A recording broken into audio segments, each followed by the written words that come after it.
देखिए, इतनी सुंदर मूर्तियाँ बनी हैं कि तीनों के तीनों आकर्षक हैं, जैसा लोगों ने देखा बता रहे हैं कि को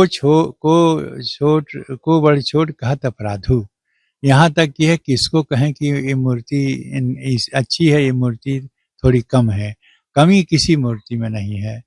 अब उसमें ये है जिस मूर्ति को निर्णय हुआ है कि यह भूतल में जो गर्भगृह बना हुआ है, जिसमें रामलला की प्राण प्रतिष्ठा होने की चर्चा है, उसमें श्याम रंग की जो मूर्ति, श्याम पत्थर की मूर्ति जो है बनी हुई है, उसी को लोगों ने स्वीकार किया है कि नहीं, राम श्याम रंग के थे, इसलिए जो शास्त्रों में वर्णन है उसी अनुसार यहाँ पर इस मूर्ति को यह प्रथम गर्भगृह में स्थापित किया जाए। तो श्याम रंग की मूर्ति तो अभी जो चल रहा है, इसी में प्राण प्रतिष्ठा होकर के 22 तारीख को पूरा हो जाएगा।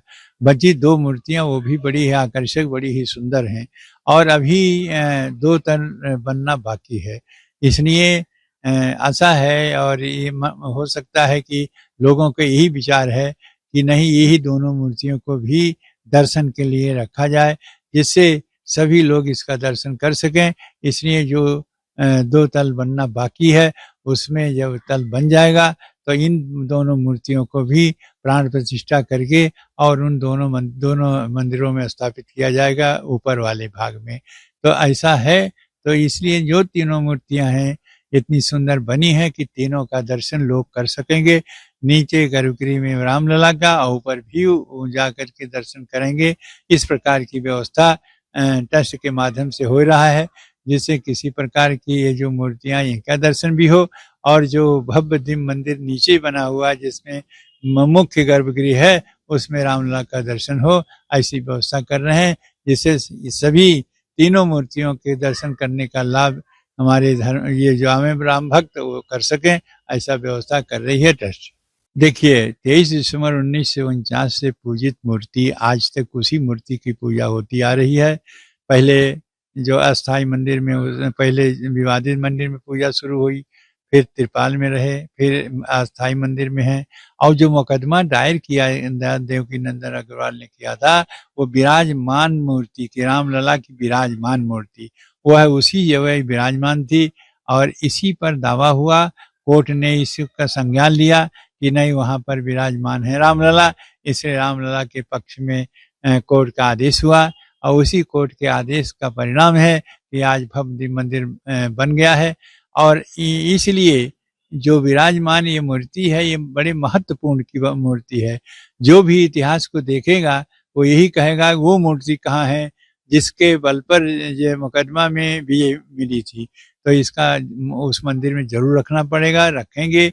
भले ही मूर्ति जो है चल न होकर के चल हो या उत्साहित मूर्ति हो, मान लो उत्सव वाली मूर्ति हो, ये सब चलें बाहर निकाली जा सकती है। तो ऐसी स्थिति में जो बात इस मूर्ति में है वर्तमान समय में, वो किसी में नहीं है, क्योंकि इसका देन है जो आज रामलला के पक्ष में मुकदमा विजय हुआ है और आज भव्य मंदिर बन गया है। देखिए, मूर्तियां जो तैयार की गई हैं, वो जो है कर्नाटक के पत्थरों से और राजस्थान के संगमरमर की हैं। मूर्तियां बड़ी सुंदर, जो एक चित्र तय किया गया उसी अनुसार बनाई गई हैं।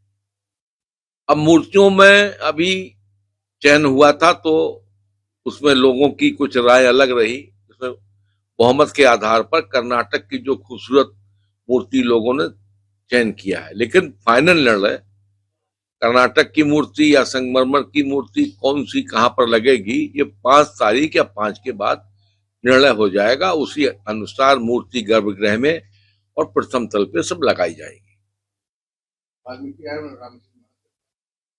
अब हम तो ग्रंथों के अनुसार जो रूप वर्ण दिए गए हैं उसी के अनुसार मैं समझता हूं कि ट्रस्ट के लोग चयन करेंगे।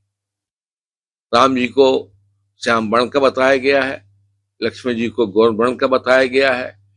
तो शास्त्रों के नियमानुसार और खूबसूरत के अनुसार, जो खूबसूरत से खूबसूरत और जो शास्त्र में लिखे हैं अनुसार जो भी राम का रूप अति प्रिय होगा, ऐसा होगा कि जो ऐसी मूर्ति आपको विश्व में कहीं नहीं मिलेगी, वो मूर्ति का चयन करके लगाया जा रहा है।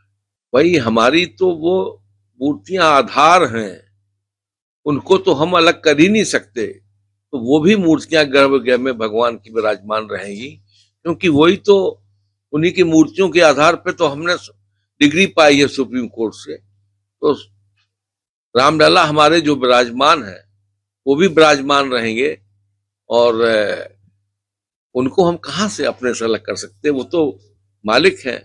और गर्भगृह में भी वो, उनको स्थान पूर्ण रूप से मिलेगा, और उनकी भी विधिवत पूजा होगी जैसी कि आज हो रही है।